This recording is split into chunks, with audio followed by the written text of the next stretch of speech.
Hey, what's up, guys? Ray Master Flex here, and man, oh man, I'm here to give you my review of AEW Revolution, guys. What a pay-per-view it was last night. I definitely wanted to come out here and do a review of that because, like I said before, this channel at this point, I'm just doing reviews of WWE, but I'm also, going to be doing reviews of AEW as well because I just love wrestling. I could, I would watch all the promotions, but of course, I just don't have the time to. But definitely, I enjoyed AEW last night, and I'm gonna give you guys a review of what I thought about the pay per view.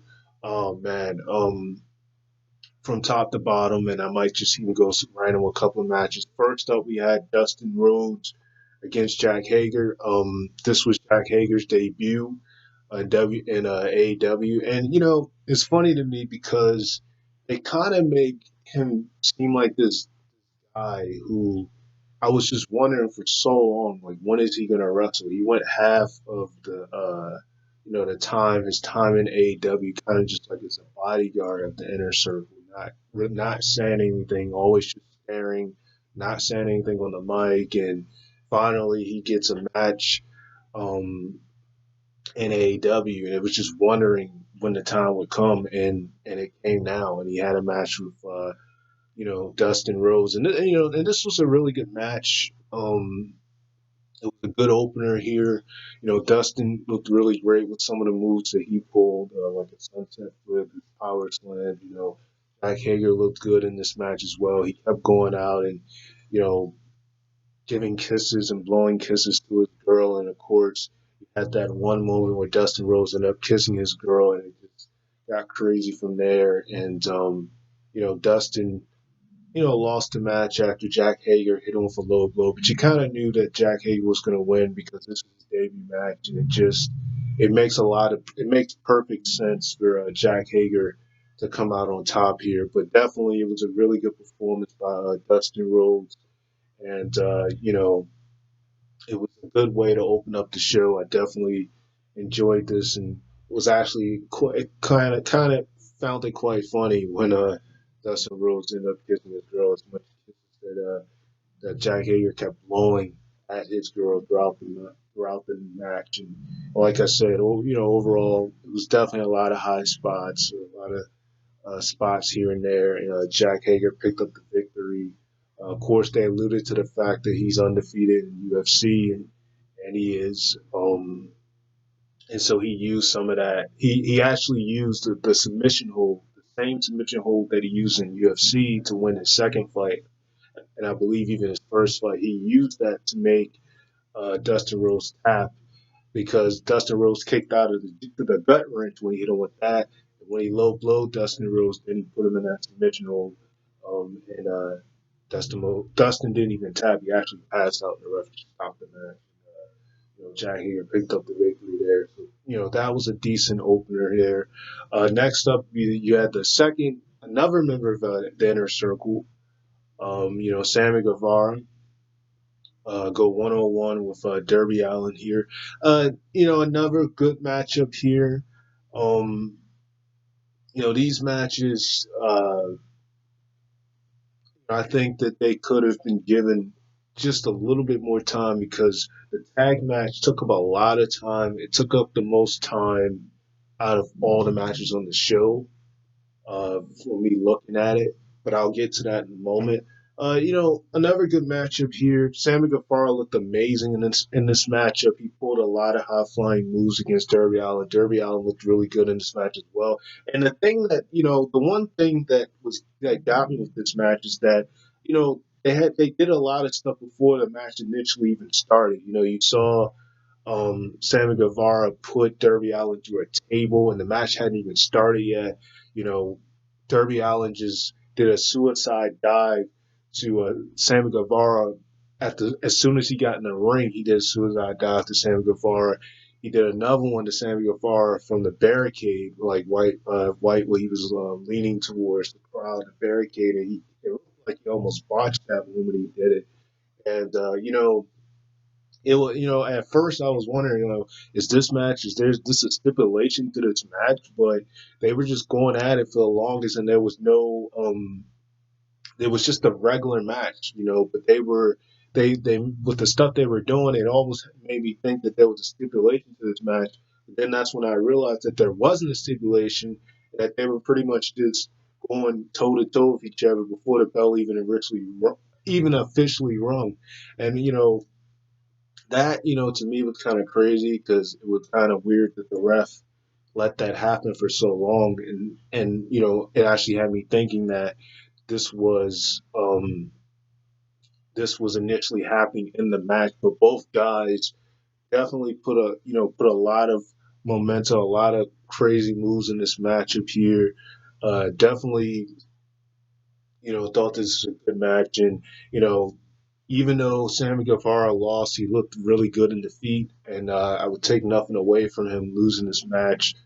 This was a good win for Derby Allen, to pick up his momentum, pick up the momentum. This looked really good for him. And both of these guys are in their 20s. I hope that AEW brings a mid card championship to the company, because right now they only have one title, which is the one main title, which is the AEW Championship, and then they got the tag titles, but they don't have. Of course, then they got the women's title, but they don't have a mid card championship. Someone like Derby Allen and Sammy Guevara definitely are like the future of AEW, and they definitely, um, I think they deserve to have some type of championship. Uh, according, before they win the big one, if that happens, I think they definitely deserve to have some type of championship to fight for. Um, and I'm not even just saying this because of the match, but because of the fact that these guys they deserve it, and not even just them, but even the Lucha Bros, especially Pentagon Jr. Oh no, it's Ray Phoenix. It's not Pentagon. It's Ray Phoenix. That one, I love that guy. Like that man's incredible. I mean, Pentagon's good too, but Ray Phoenix is just a whole other level with the incredible moveset he has. Take nothing away from Pentagon Jr. though. Both brothers are incredible. Ray Phoenix he puts out incredible moves and things like that. Is why they need to have another championship aside from just the AEW championship, because those guys definitely deserve to be fighting for something, and they proved it here tonight with their performance. Next up, you had, in my mind, the match of the night. Um, Incredible storytelling here, just amazing near falls, constant. I can't even go over the shit that happened in this match, the stuff that happened in this match, guys, because there was so many things that happened in this match, and it was freaking crazy. Adam Page and Kenny Omega versus the Young Bucks. Just an incredible, incredible matchup here. Where at many occasions I thought that the Young Bucks were going to win the titles, and Adam Page managed to pick up the victory after doing two discus clotheslines and helping him and Kenny Omega retain the titles, but you could just feel the tension within a knife throughout this match with how Adam's character, with how frustrated, how fed up he is with the elite, especially specifically the Young Bucks, and specifically with Matt Jackson for some reason, and the fact that he spit in his face, and that from then on it just got serious. It was no longer about the friendship with the teams, especially with Kenny Omega. It was no longer about that. It was just about kicking ass and just going at it. It was no longer about the friendship. They put that thing aside. They just literally from there just went hardcore insane. And this match was given the most time out of any other match, and it was the match of the night. That's the only thing, I feel like because this match went down for so long, I feel like because of that, it kind of took away from the other matches that followed it because it dragged for so long. But it definitely had a lot of near falls. It definitely was incredible. You know, I could just go through a handful of moves that took place in this match where I thought that the Young Bucks should have won with their, amazing super kick, the stuff that Kenny Omega did to them, you know, just an incredible match. You could just see the tension in Adam's face, and and the thing that kept going through my mind is he going to attack someone at the end of the match? Is he going to walk out on Kenny? And he didn't. He stayed in the whole time. He stayed in with Kenny. He didn't attack anybody afterwards. He just left out the ring, and and shook Kenny's hand, but he refused to shake the Young Bucks hand. And you could definitely just see the way that his character, um, just how frustrated he is with the whole elite thing. And you could just see it in this match. And like I said, it was perfect storytelling throughout the match because it got to the point where even Kenny was getting frustrated with the Young Bucks constantly kicking out at every arsenal that they could throw at them. And that was, the thing, man. I mean, it was incredible. Just really great matchup here. A perfect example of tag team wrestling at its finest. Absolutely amazing. Just my goodness, incredible match. Incredible match from top to bottom. Just one of the reasons of why I'm proud to be a wrestling fan for things like this. I say wrestling, I'm talking about all promotions. I'm proud because of things like this. Incredible, incredible matchup here. These guys tore the roof off in this match, and this was my match of the night. I just after that, I just don't feel like any other match could really follow this. Uh, it was so much emotion in this match. I mean, so much intensity. And don't get me wrong, the matches out of this were good. They were really amazing, but this one which is the prime example of tag team wrestling at its finest. Incredible. And I was even more shocked that, Kenny Omega and Adam Page picked up the victory. That's what shocked me. It shocked the hell out of me that these two guys, after all of that, after all of the hell that they went through in that match, that they still retained the AEW Tag Team Championships. It's going to be interesting to see how long they hold on to the belts and if Adam Page is going to turn on Kenny Omega, it's going to be interesting to see how that plays out. And then, of course, they advertise the fact that the Young Bucks, that they have their uh, autobiography book coming out. I have a book out as well that I talked about. But anyway, um, you know, incredible guys, just absolutely amazing. Uh, Next up, because I don't want to spend too much time on that match because there's so many near falls, so many spots just to go over, just too much to talk about. I mean, it just wow, just wow, like slugfest, basically, an amazing one, hard hitting.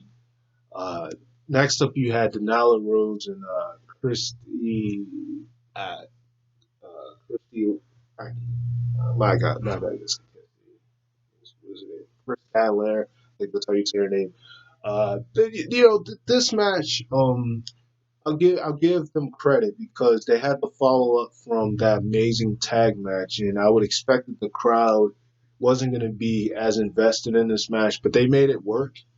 They did enough high spots to make this match deliver.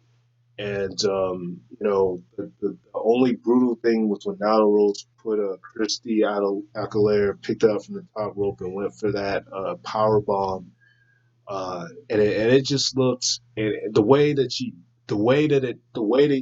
happened, it almost looked as if it could have broken her neck if that had not been done correctly, and it just looked brutal the way that the victory happened there, but yeah, man, this match was a pretty good match as well. Uh, you know, I would have to say a really good match um, between the two. Definitely like what they put together. I like the suicide dive Christina did in the match. Of course, Nyla Rose is being a powerhouse and doing a bunch of moves to but she managed to counter some of it. And it was a decent match. I thought it was good for what it was. Um, yeah, Nyla Rose, as expected, retained the Women's Championship. Uh, so yeah, and then after that, you had the Another good, another good matchup. Um, Again, storytelling was perfect here. Another fantastic match. Cody Rhodes against MJF.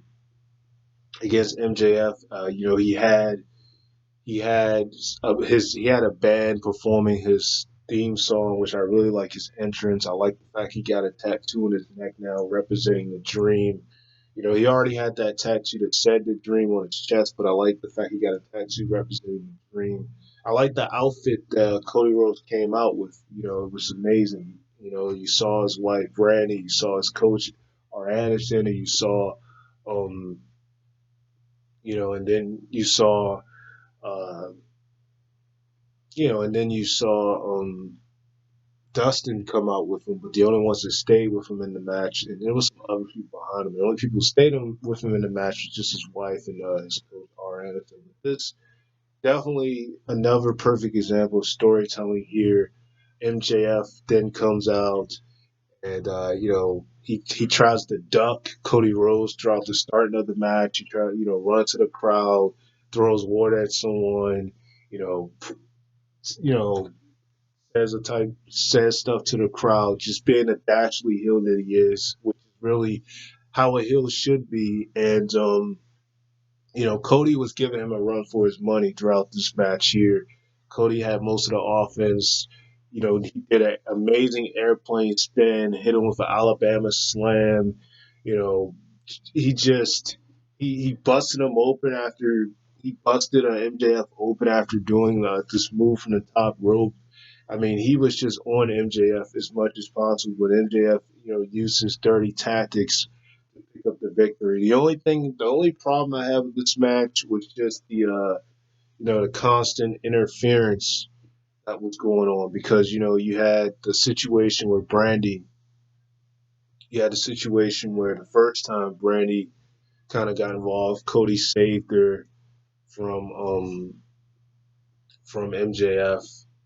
I want to say that was the first time. Another time she tried to dive, she tried to do a splash on the bodyguard. And he picked her up, and Cody told her put her down, and then he was going to attack the bodyguard, but then he ended up kicking R. Anderson instead, and R. Anderson fell out because R. Anderson was actually at one point, I think he was going to get into it with the bodyguard with MJF. I can't remember which one it was, but it was the only problem I had with this was just the interference that was going on. But the way that it ended was insane because Cody Rhodes went for two or three crossroads.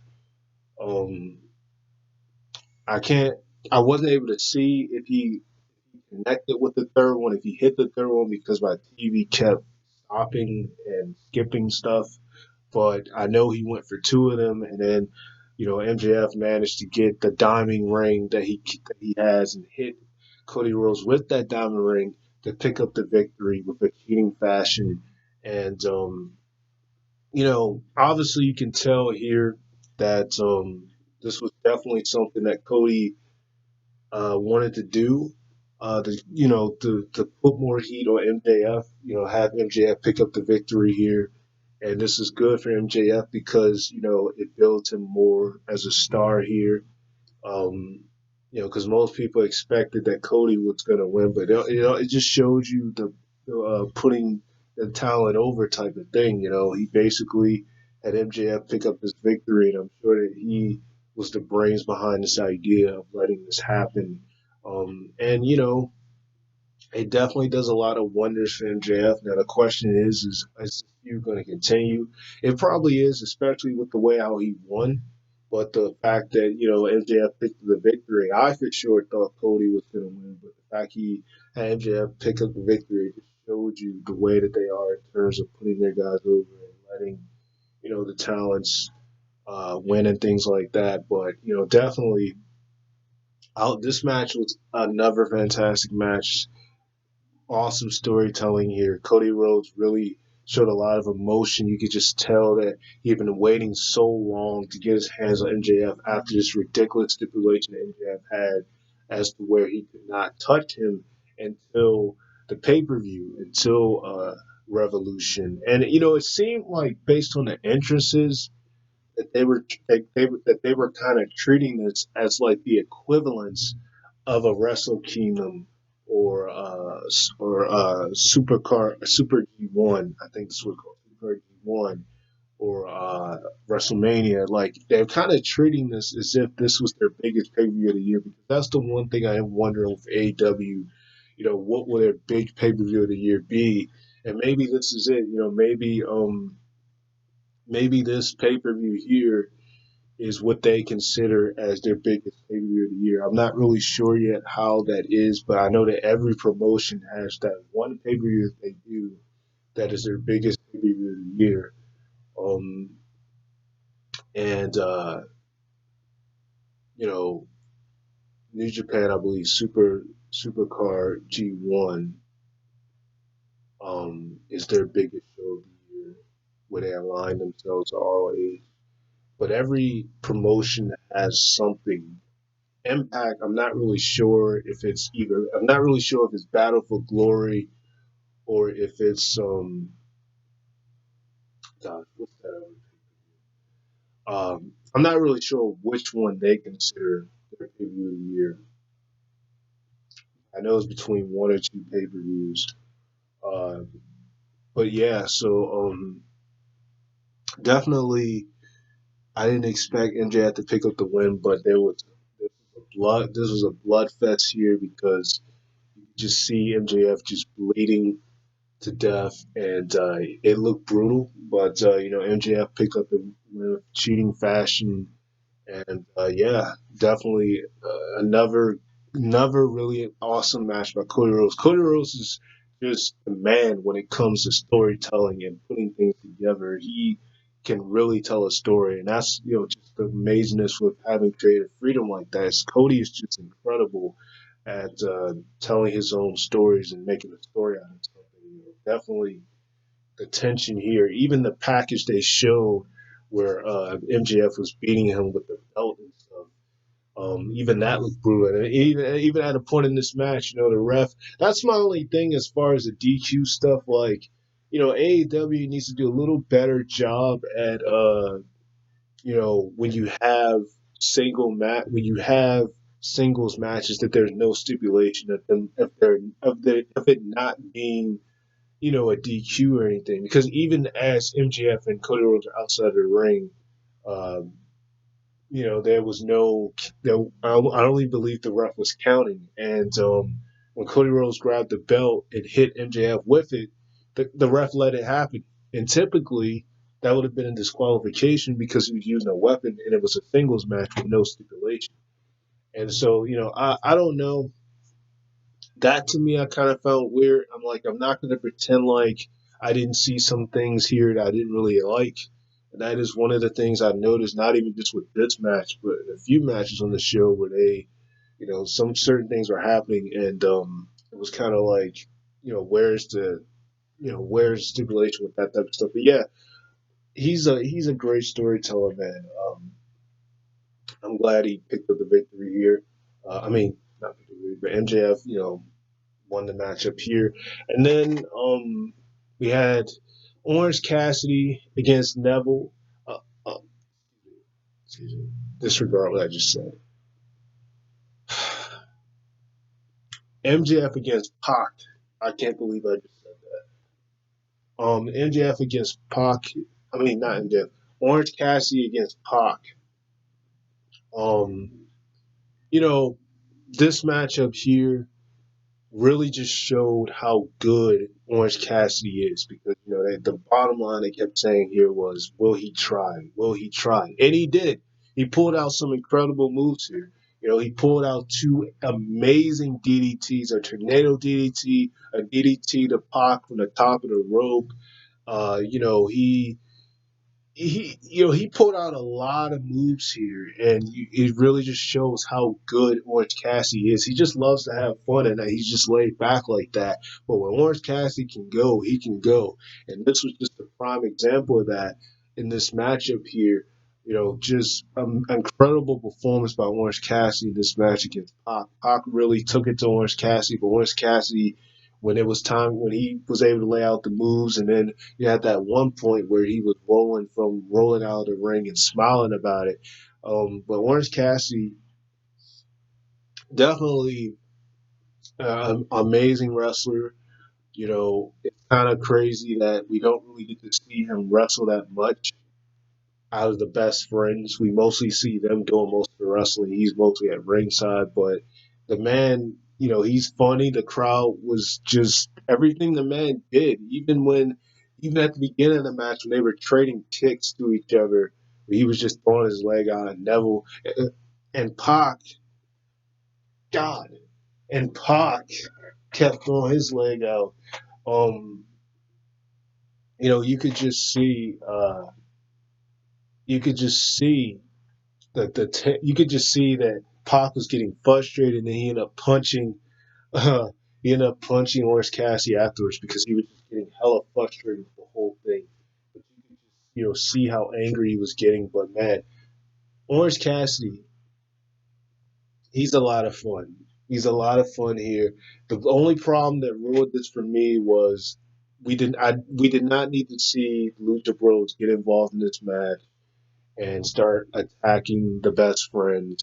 And eventually that helped um, Pac put Orange Cassidy in a submission, and then Orange Cassidy, of course, tapped out. But I mean, I don't know why that happened. You know, like I said, that was one of the issues I had with the show. It was a great, amazing show, but the one things I didn't really like was, you know, some of the stuff with the refs, like with them not counting or not like, you know, queuing or anything, specifically in the Cody's match, and then you know also the fact that the interference that we kept seeing happen, and this was one example. I don't know why like that didn't need to happen. They didn't need the Lucha Bros to get involved in this fight. Um, but because of that involvement, it helped Pac win. But it was a perfectly good match before that even happened. That to me kind of ruined it for me because I don't think that needed to happen. But yeah, Orange Cassidy definitely um, had an amazing performance here, and he showed that he can go when he really wants to. Yeah. So I definitely really love this match. And in the main event, John Moxley against Chris Jericho for the AEW Championship. And you know, again, this was another good story that was told throughout the match that happened here. Once again, another issue with this main event here, a lot of interference because literally everybody from the inner circle got involved in this match, and they tried everything to make sure that Moxley would that Jericho would retain, and it still didn't work. You know, Sammy Guevara got involved and hit him with the title, and Moxley kicked out. Um, you know, Jack Hager tried to get involved and attack Moxley, and it didn't do anything. And you know, at one point, Jericho used the walls. Moxley used the walls against Jericho and put Jericho in his own submission, the walls of Jericho. And Jericho, of course, didn't tap, but that was quite funny when that happened. And, you know, Moxley eventually pulled the eye patch off of his eye, showing that the whole time his eye was healed, that there was nothing wrong with it. Jericho very early in the match made Moxley bleed from that part of the eye, from where the eye patch was. He made Moxley bleed after putting him through like a desk or small table. Then he started to see blood after he powerbombed him through there. So yeah, you know, this matchup here, it definitely was a really good, you know, really good, decent main event here. Uh, if I, you know, if it was me, I would say I would have taken out all of the interference that was taking place in this match with the inner circle, with all of them getting involved. But you know, aside from this, it's a good feeling to see Moxley as the second AEW champion, winning the AEW championship here. This was just a really amazing feeling here, and I could feel for Moxley after hitting two paradigm shifts.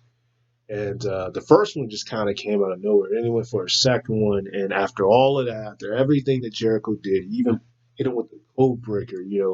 He tried to hit him with the Judas effect, and he missed. But everything that he did in this match, he even had Moxley in the walls at one point. Everything he did in this match, all the inner circle's involvement, even Santana Ortiz, their involvement that they tried to do with attacking Moxley, it's still after all of that, he still ended up picking up the victory here, and just really good main event here. I'm glad that Moxley won. It's going to be interesting to see how long he holds the belt. But, definitely a step in the right direction for him. And I feel nothing but glad for him. And congratulations to John Moxley for picking up the victory here. Um, and in the main event here in AEW. So yeah, that pretty much wraps it up for me here with AEW Revolution. Like I said before, amazing pay per view. Really love this pay per view. The only downsides I would say is I think the tag match. It was a match of night for me, but it just dragged for so long, and it had like the most time out of every other match. And there was a ton of near falls. But I think because of that dragging, that's pretty much why the rest of the matches had a little much less time. Like they had enough time, but it was less time than that match. That match took up the most time out of all the matches on the card. But definitely it was my match of the night. The best storytelling of it all, and the Cody Rhodes and MJF match told a good story. The Dustin Rhodes and Jack Hager match was a good opener. The Sammy Guevara and Darby Allin match was good. Good, really good match. Like I said, the only thing I didn't like about that was, the fact that it was so much stuff that happened before the official match that I nearly thought that there was a stipulation for it. And then, I've already talked about the Cody's and MJF situation and the Orange Cassidy and Pac situation. Decent match. I just didn't like the way they ended the match, the interference that took place. I just thought that was unnecessary. But yeah, overall, this is a really good pay per view, and that's pretty much it for me.